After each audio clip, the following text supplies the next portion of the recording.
Hello สวัสดีបងប្អូនទាំងអស់គ្នាដែលចូលមកទស្សនាភាពបន្តនៃរឿងអំណាចវិញ្ញាណម្ចាស់ទ្វីបលីងវូដែលជាភាគទី159របស់យើងចាប់ផ្ដើមនៅសាច់រឿងបន្តពីក្រុមរបស់ឈិនធានបានចាត់ចេញពីនិកាយតាវធ្វើដំណើរតាមរយៈទូកហោះរបស់ស្ដេចយានឈិនណាបានពោលថាការធ្វើដំណើររបស់ពួកយើងពិតជារលូនពេកហើយប៉ុន្តែខ្ញុំគិតថាគ្រូសាបាយថាងនឹងមកសងសឹកបងជាមិនខានពេលនោះឈិនធានក៏បានប្រើប្រាស់ជាមួយនឹងខ្សែភ្នែកអធិរាជរបស់គាត់ក៏លេចទៅខាងក្រោយឃើញនៅវិញ្ញាណបរិសុទ្ធចំណាស់ពីរនាក់កំពុងតែឈោសម្លឹងមើលគាត់ជាមួយនឹងអំណាចរបស់និកាយតាវនៅទីនេះពួកគេមិនហ៊ានធ្វើសកម្មភាពអ្វីនោះទេឈិនណាបាននិយាយថានិកាយតាវកំពុងតែអល់អំណាចជាមួយនឹងយើងមែនទេមើលទៅបងប្រុសឈិនត្រូវបានគេឲ្យតម្លៃយ៉ាងខ្លាំងវាហាក់ដូចជានៅក្នុងដែនដីតំបន់នេះពួកយើងចង់ធ្វើអ្វីតាមដែលចិត្តចង់ពេលនោះឈិនធានគាត់ក៏បានបញ្ជាក់ប្រាប់ថាជាអ្នកអមដំណើរគ្រាន់តែជាសម្បកក្រៅតែប៉ុណ្ណោះប៉ុន្តែតាមពិតទៅពួកគេមកខ្លំមើលពួកយើងដោយសារតែមានដំណំនិកាយតាវខ្លាចខ្ញុំចូលរួមជាមួយនឹងនិកាយផ្សេងទៀតដូច្នេះហើយបានជាពួកគេកំពុងតែរងចាំឱកាសដើម្បីធ្វើសកម្មភាពណាមួយលូស៊ីបានលើកឡើងថាអ្នកចង់មានន័យថានិកាយតាវមានទុកចិត្តយើងមែនទេពេលនោះឈិនធានក៏បានបញ្ចេញនៅផ្លែឈើក្អែកយិនសិនដែលមានដំណំនិកាយតាវគាត់បានប្រកល់ឲ្យបន្ទាប់ពីឃើញបែបនោះអ្នករកគ្នាក៏បានភ្ញាក់ផ្អើលបងប្រុសឈិននេះគឺជាផ្លែឈើវិញ្ញាណដែលនិកាយតាវបានផ្ដល់ឲ្យបងមែនទេឈិនធានក៏បានក្តាប់ដៃបញ្ចេញនៅកម្លាំងរបស់គាត់ធ្វើឲ្យផ្លែឈើវិញ្ញាណមនុស្សសាយភាជាមួយនឹងអំណាចធម៌ពលដ៏ខ្លាំងក្លា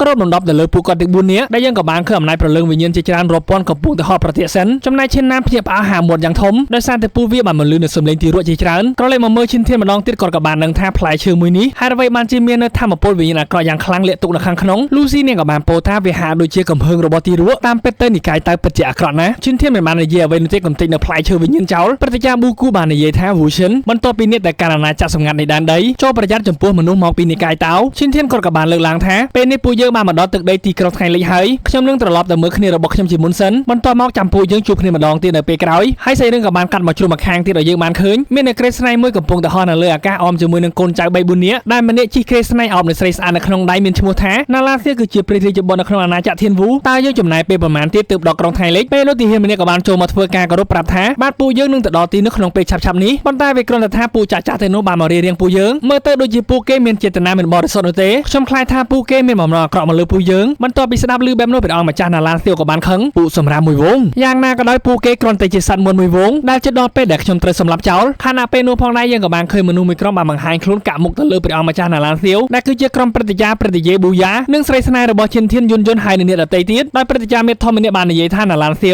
នេះគឺជាតំបន់ទីក្រុងថ្ងៃលិចហេតុអ្វីបានជាហ៊ានបង្ហាញខ្លួននៅទីនេះប្រញាប់ចាក់ចេញភ្លាមទៅបើមិនដូច្នោះក៏មិនទោសថាពួកយើងមិនបង្ហាញក្តីមេត្តាឲ្យសោះគ្រូវាដៃចេញសាយភេជាមួយនឹងអំណាចធម៌ពលដ៏ខ្លាំងក្លាដែលធ្វើឲ្យចាស់ទុំមកជាមួយនឹងព្រះអង្គណាឡាធាបានភ្ញាក់ផ្អើលថាហេតុអ្វីបានជាកម្លាំងរបស់តាកចាស់ម្នាក់នេះខ្លាំងក្លាជាងមុនម្ល៉េះវាគ្មានអ្វីចម្លែកនោះទេដែលគ្រូសារាជវង្សបានមើលឃើញទីក្រុងថ្ងៃលិចគឺជាការគំរាមកំហែងដ៏ធ្ងន់មួយហើយទទូចឲ្យក្រុមនិកាយរបស់ពួកយើងចូលមកបំផ្លាញពួកគេចោលពេលនោះផងដែរព្រះអង្គណាឡាធាក៏បានក្រវៀននៅស្រីកំណានរបស់គាត់ចេញហើយងើបឡើងប្រសិនបើវូឈិនមិនមានប្រយោជន៍សម្រាប់ការប្រកួតប្រជែងនៅក្នុងនិកាយតាវនោះទេគេប្រហែលជាត្រូវខ្ញុំសម្លាប់ជាយូរមកហើយឥឡូវនេះប្រហែលជាគេត្រូវបានស្លាប់នៅក្នុងការប្រកួតផងដែរដូច្នេះទីក្រុងថ្ងៃលិចទាំងមូលគួរតែប្រកួតមកឲ្យខ្ញុំវិញលោកព្រឹទ្ធាចារ្យដល់ពេលចាត់វិធានការហើយពេលនោះផងដែរយើងក៏បានឃើញអំណាចធម៌ពលបានផ្សាយភីចេញពីរាងកាយរបស់ណាឡាធាបង្ហាញខ្លួនឡើងគឺជាព្រះចៅអធិរាជស៊ូដែលគឺជាព្រឹទ្ធាចារ្យដ៏អស្ចារ្យម្នាក់នៅក្នុងរាជវង្សមានឈ្មោះថាព្រឹទ្ធាចារ្យណាឡានជាងបន្ទាប់ពីឃើញបែបនោះក្រុមរបស់ព្រឹទ្ធាចារ្យសៀវបានភ្ញាក់ផ្អើលបន្តិចសូម្បីតែតាកចាស់ដូចជាអ្នកក៏បានបង្ហាញខ្លួនផងដែរមើលទៅគ្រូសារាជវង្សពិតជាបានខំប្រឹងប្រែងយ៉ាងខ្លាំងព្រឹទ្ធាចារ្យជាងក៏បានឌឺដងថាសម្រាប់តែខ្ញុំបានវាប្រហារស្ទើរតែស្លាប់នៅពេលនោះមិននឹកស្មានថាអ្នកអាចទម្លុះមកដល់កម្រិតអាណាចក្របរិសុទ្ធបាននោះទេប៉ុន្តែគួរអាណិតណាស់ដោយសារតែអ្នកត្រូវបញ្ចប់នៅទីនេះប្រើប្រាស់នៅអំណាចធម៌ពលរបស់គាត់រួមផ្ដុំចូលក្នុងដៃលើកវាឡើងបាញ់ចេញជាមួយនឹងចំហាយធម៌ពលដ៏ខ្លាំងក្លាឡើងទៅខាងលើលំហ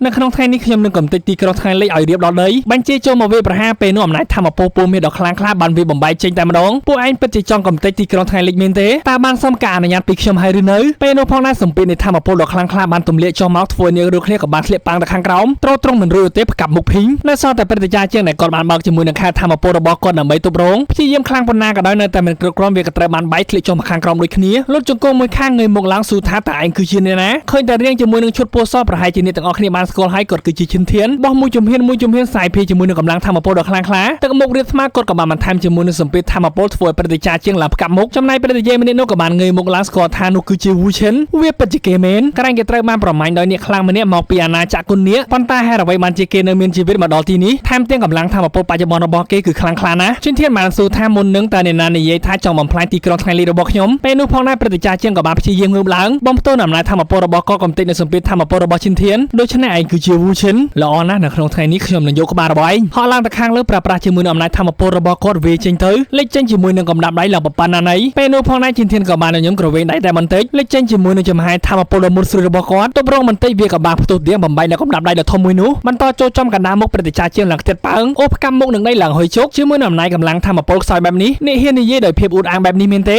សម្លឹងតែមិនទេកម្លាំងនៃធម្មពលបានវាប្រហារព្រឹត្តិការណ៍ជាងទៀតហើយឈិនធានចុះមកដល់ខាងក្រោមហើយសម្លឹងទៅមើលដីដែលកំពុងតែហុយនោះភ្លាមសម្ដែងរបស់ព្រឹត្តិការណ៍ជាងក៏បានស្រែកបំផ្ទុះឡើងជាមួយអំណាចធម្មពលដ៏ខ្លាំងក្លាពីពេញរាងកាយអាក្មេងឆ្លើយស្លាប់ទៅទីមួយដៃចេញទៅពេញមួយទំហឹងដែលអំណាចធម្មពលរបស់គាត់ក៏បានប្រែក្លាយទៅជាចំហាយធម្មពលក្បាលខ្មោចដ៏ធំសម្បើមពេលនោះឈិនធានសម្លឹងមិនដាក់ភ្នែកនោះទេឈានមួយជំហានចូលទៅស្រាប៉ុន្តែអំណាចធម្មពលរបស់គាត់ខ្លាំងក្លាយទៅមែនទែនដែលវាបានផ្សាយភេទទៅទប់រងជាមួយអំណាចធម្មពលក្បាលខ្មោចមួយនោះកុំតិចចេញសំបីតែព្រឹត្តិការណ៍ជាងក៏ត្រូវបានខ្ទាតប៉ាំងឡើងប៊ូដប់ត្រឡប់ផ្កាប់មុខភីងអែកនៅនឹងកន្លែងតែម្ដងពេលនោះឈិនធានក៏បានបន្តដើរចូលទៅមើលទៅទឹកមុខគឺដឹងហើយថាគាត់គ្មានមេត្តានោះទេប្រើប្រាស់ធម្មពលរិទ្ធកទៅលើព្រឹត្តិការណ៍ជាងលើកឡើងទៅខាងលើវូឈិនបាយហ៊ានសម្លាប់ខ្ញុំគ្រូសារាជវង្សនឹងបំផ្លាញទីក្រុងថ្ងៃលេខរបស់ឯងទាំងមូលឈិនធានដែលខ្លាយពាក្យសម្លុតរបស់គេតាំងពីពេលណាយកសារមួយទៅថ្វាយព្រះចៅអធិរាជណាឡានប្រសិនបើនរណាម្នាក់ហ៊ានបោះជំហានចូលមកក្នុងទីក្រុងថ្ងៃលេខម្ដងទៀតពួកគេនឹងត្រូវបញ្ចប់ដូចជាតាកចាស់ម្នាក់នេះក្តាប់ដៃតែមិនតិចជាមួយអំណាចធម្មពលដ៏ខ្លាំងក្លារបស់គាត់បានកំទេចរាងកាយរបស់តាកចាស់ជាងបាត់ទៅហើយពេលនោះព្រះរាជាជាងក៏បានដេញតើពួកឯងនឹងចាប់អ្វីទៀតបន្ទាប់ពីស្ដាប់ឮបែបនោះព្រះអង្គម្ចាស់សៀវក៏បានប្រញាប់រត់ចេញទៅជាមួយនឹងកូនចៅរបស់គាត់គឺថាមិនងាកក្រោយនោះទេ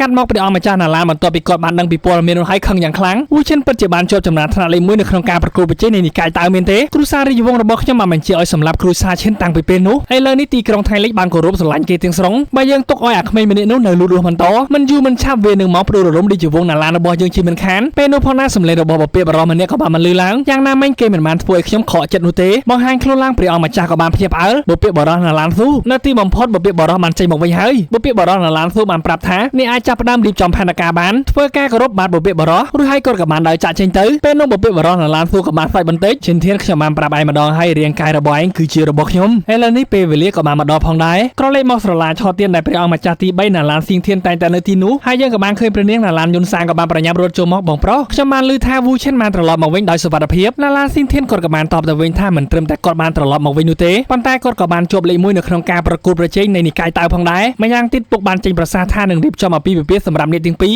ដើម្បីជារង្វាន់ដល់គាត់បន្ទាប់ពីស្ដាប់ឮបែបនោះព្រះនាងមានការភ្ញាក់ផ្អើលបន្តិចដែរអាពាហ៍ពិពាហ៍ណាឡានសៀងធានគាត់បានទូថាយុនសាងតើប្អូនពិតជាចូលចិត្តគាត់មែនទេខ្សែភ្នែករបស់នាងអាចបញ្ជាក់បានគ្រប់យ៉ាងខ្ញុំក៏មិនដឹងដែរវាគ្រាន់តែថានៅពេលដែលខ្ញុំបានឃើញគាត់ជាលើកដំបូងខ្ញុំមានអារម្មណ៍ថាមានទំនាក់ទំនងពិសេសមួយជាមួយនឹងគាត់ភ្លាមនាងក៏បាននឹកឃើញរឿងមួយយ៉ាងបងប្រុសបងធ្លាប់បាននិយាយថាគ្រូសារាជវង្សចង់ធ្វើបាបវូឈិនដូច្នេះអាពាហ៍ពិពាហ៍នេះតើវាមានកម្រងចង់ចាត់ការគាត់មែនទេណាឡានសៀងធានបានប្រាប់ថាកុំអារម្មណ៍អីបងនឹងដោះស្រាយអ្វីៗគ្រប់យ៉ាងបន្តគិតក្នុងចិត្តខ្ញុំសង្ឃឹមថាគាត់មិនធ្វើការជ្រើសរើសខុសនោះទេនឹងហើយសាច់រឿងភាគទី159របស់យើងក៏ត្រូវបានបញ្ចប់ផងដែរដោយរដងសូមអធិស្ឋានរាល់កំហុសខុសឆ្គងដែលបាននិយាយឡើងសម្រាប់ពេលនេះឲ្យមានសូមជម្រាបលាបាយបាយ